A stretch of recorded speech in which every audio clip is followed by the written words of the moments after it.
Well, I don't have a chair up here today.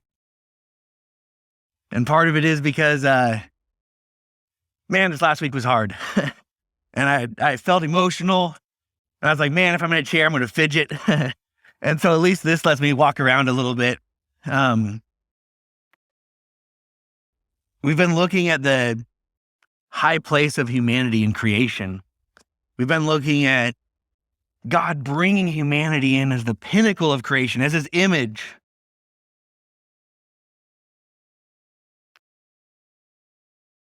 But we saw last week the cost.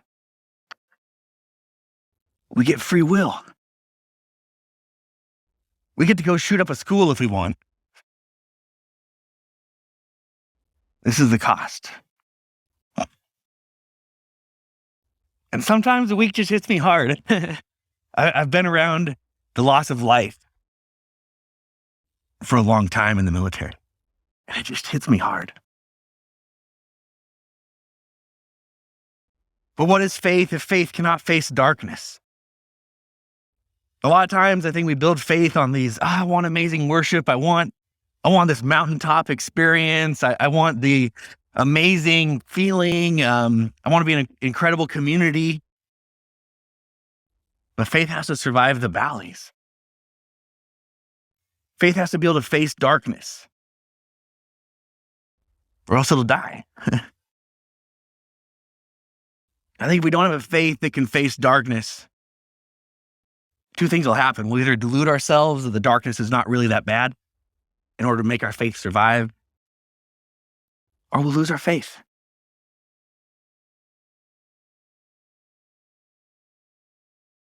I want to begin by telling a few stories today. For those online, if you have a kid watching this directly, parents, these are a little violent. These are darkness stories. And the first story is of a boy who was born to a wealthy family, but they were both alcoholics. His father was extremely abusive. When he would wet the bed, his father would beat him with his own toy airplane. And then he would make him hang in soiled sheets out of the apartment window so everybody would see the shame of what he'd done. When his father would be intoxicated, he would grab his 4-year-old son and hang him out the 4th-story window and say, if you don't be quiet, I'm going to drop you. Where's God? That child was born to wealthy parents.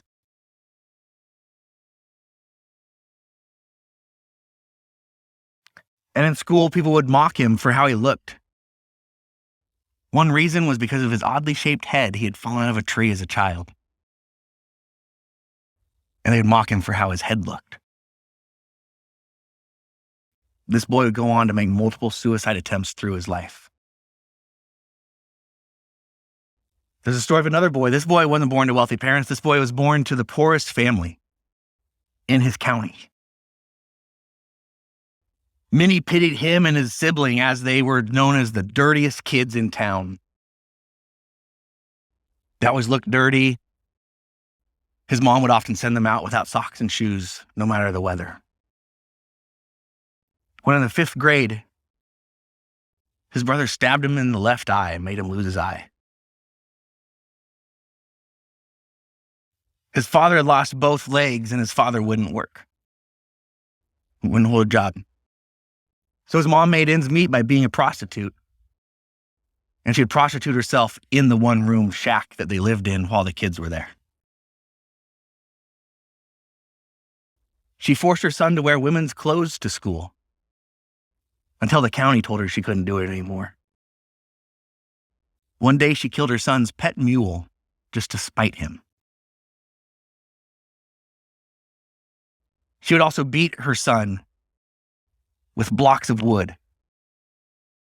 One day putting her son in a 3-day coma, hitting him so hard. Where's God?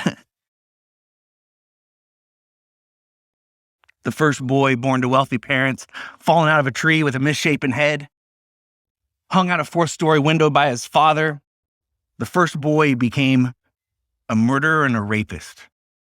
He would be the one who the movie Silence of the Lambs was made after.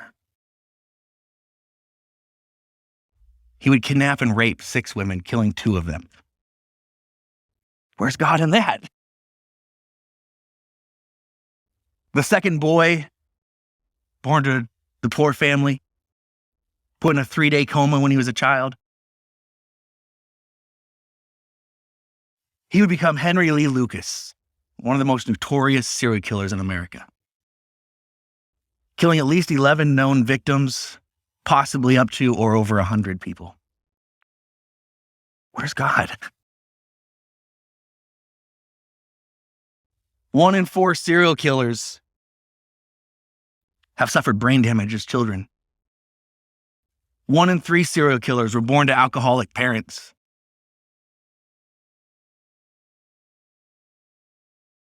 There's one more story of another boy who grew up in a broken home. He would grow his hair out when he became older because as a child, his parents would shave his hair so short that in school he got the nickname Pelón, Spanish for bald. He would become so bullied in school, he couldn't escape it. He would go to social media and he was being bullied. He would go online to video games to find escape and he would be bullied in those video games. He had a stutter and a lisp and he would be bullied for that. His sexuality would be questioned. His humanity would be questioned. And the hurt inside him would begin to show as he would cut himself. One of his friends remarked about how he would cut his own face. And he would show up with these cuts on his face. The hurt in him began to come out. Until at age 18, the misery of his life ended. But not before he killed 21 people this week. Where's God?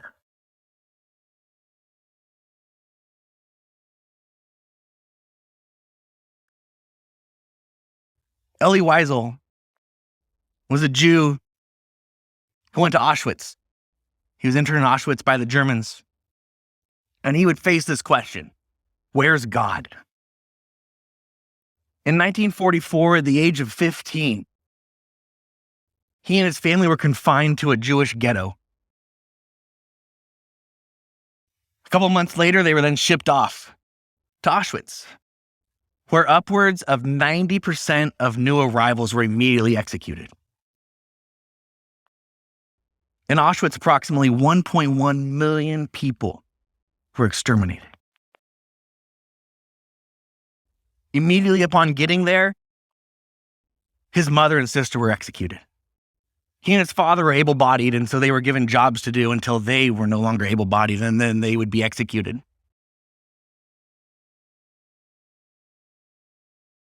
After arriving in Auschwitz, after a short time, he had to listen as his father was beaten to death. Couldn't stop it. So he was liberated in 1945 by Allied forces at 16 as an orphan. He has an amazing memoir. If you ever get a chance if you want to read someone who has insight into suffering and God and all this stuff, he has an amazing memoir. He recounts one story from his time in the concentration camps. The SS had called all the Jewish prisoners to assemble. Thousands of them were assembled in this yard. They lined them up in ranks. Machine guns were pointing inward at the Jews. The machine guns were not protecting the camp. They were pointed inward at the Jews. Thousands of them were assembled. And before these thousands of Jews, there were 3 gallows. And there was 2 men and a child next to the gallows. The 3 prisoners were made to step up on the chairs. 2 men and a little boy. The nooses were placed around their necks. The two men shouted, "Long live liberty." This is something that had come in the camp as a shout of defiance to the Nazis. But the boy just stood there silently with the noose around his neck.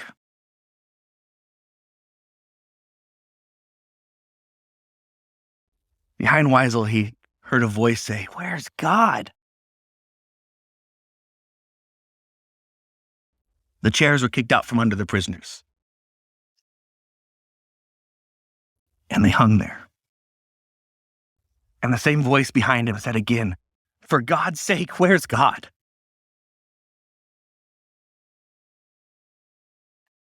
Weisel says they heard a voice within him respond,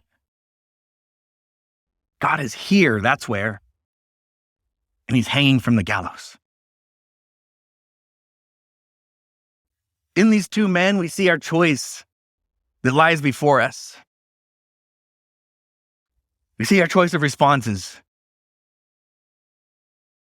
When we look at the school shooting this week, when he looked at a little boy being hung with two men, our choice is that we can look at this and get angry at God and say, "Where is God? Where are you?" Or we can look and we can say, "I hate this darkness, but God has come into the darkness." We have a choice of what narrative we want to live out. We have a choice of how we want to see things and how we see things. And the story that we look at is the story that we will live out.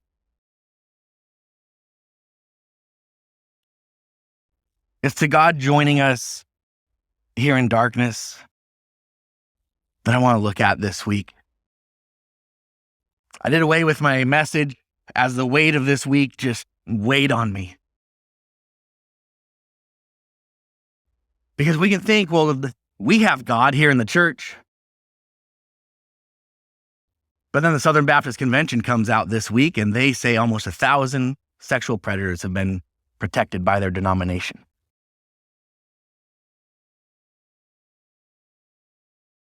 Where's God? When I was saved, I was in such a pit of darkness. Suicidal, drugs, alcohol. And suddenly I hear the voice of God, and man, love and peace came into me. I was like, this is amazing. And I go into church and I look around and I'm like, we have this and this is what we have. Even in church, we struggle in. But God has not given up on us.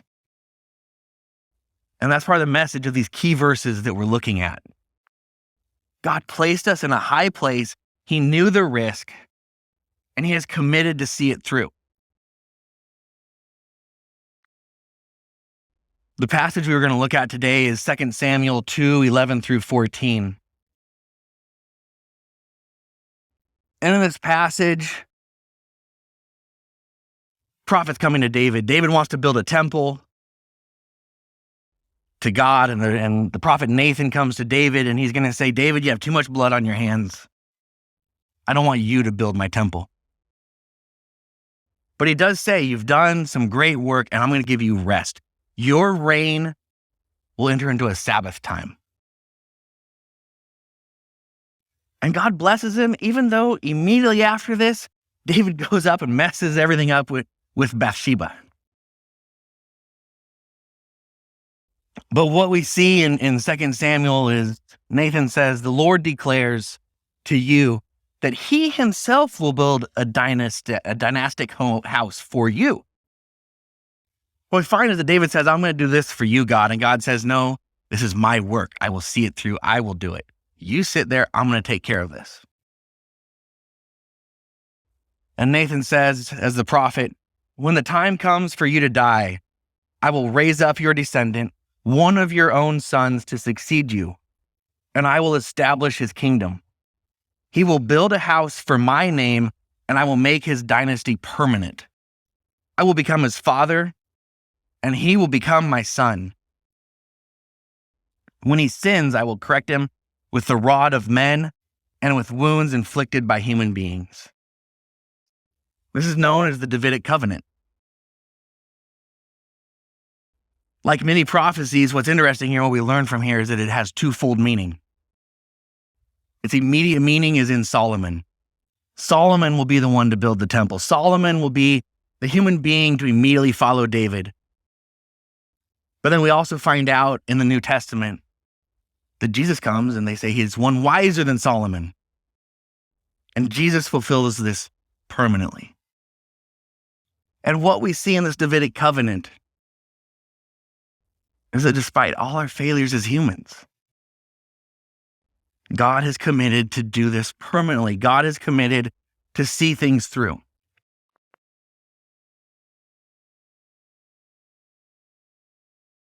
Peter picks this up in Acts chapter 2, verses 30 to 31.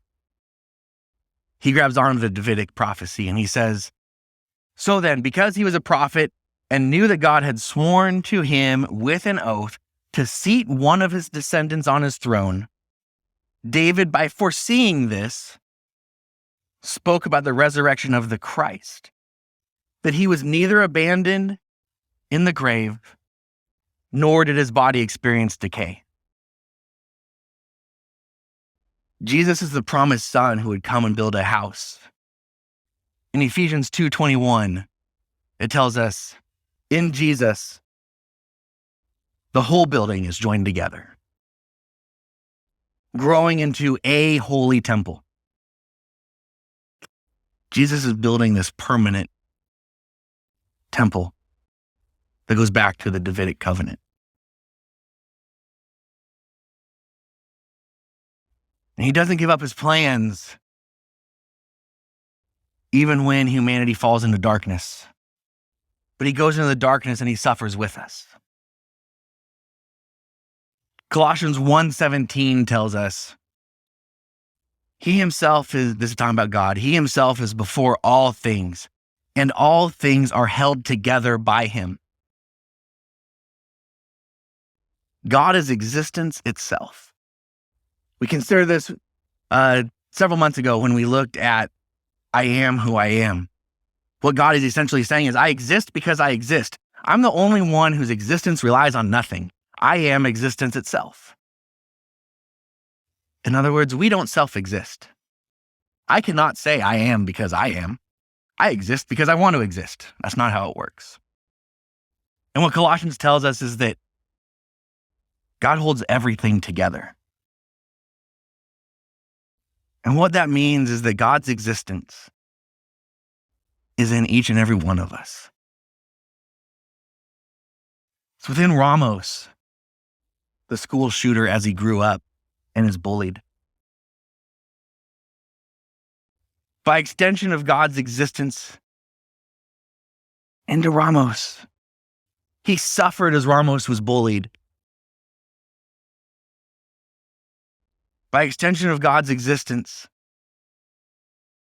I believe God suffered every time Ramos pulled that trigger.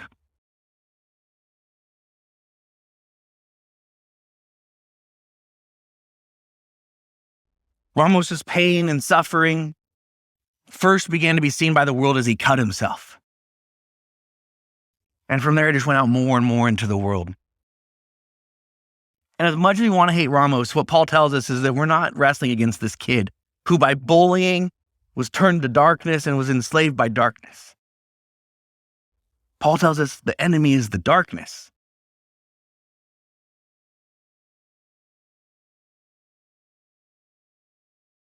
And I'm left in shock as I look at Ramos, as he killed 21 people. That God left his existence in Ramos until Ramos breathed his last. But thank God he doesn't have a pattern of removing his existence when someone is too far in darkness, because he may have just removed his existence from me when I was also in darkness. Thank God he stuck things out. Even though we see the suffering, even though we see the pain, God stuck with Ramos. That's the same pattern that allowed him to stick with me and see me through my darkness. Horrible things that I've done in my past life.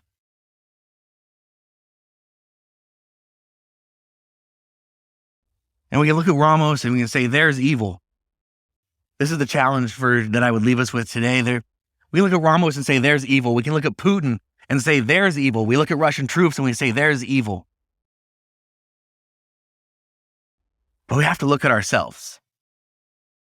As I reflect on things, I currently enjoy my sugary treats every once in a while. I enjoy my Pepsis, my sodas. I enjoy my Snickers bars, my Nestle Crunch bars. I enjoy my sugary treats. Knowing that they increase my risk of heart disease, knowing that they increase my risk of diabetes. But I support these companies who also then take their product and export it to third world countries. Since Pepsi and Coca-Cola and Nestle and these other companies have begun exporting to places like Africa, their heart disease, their diabetes rates have climbed. And they don't have first world healthcare like I do.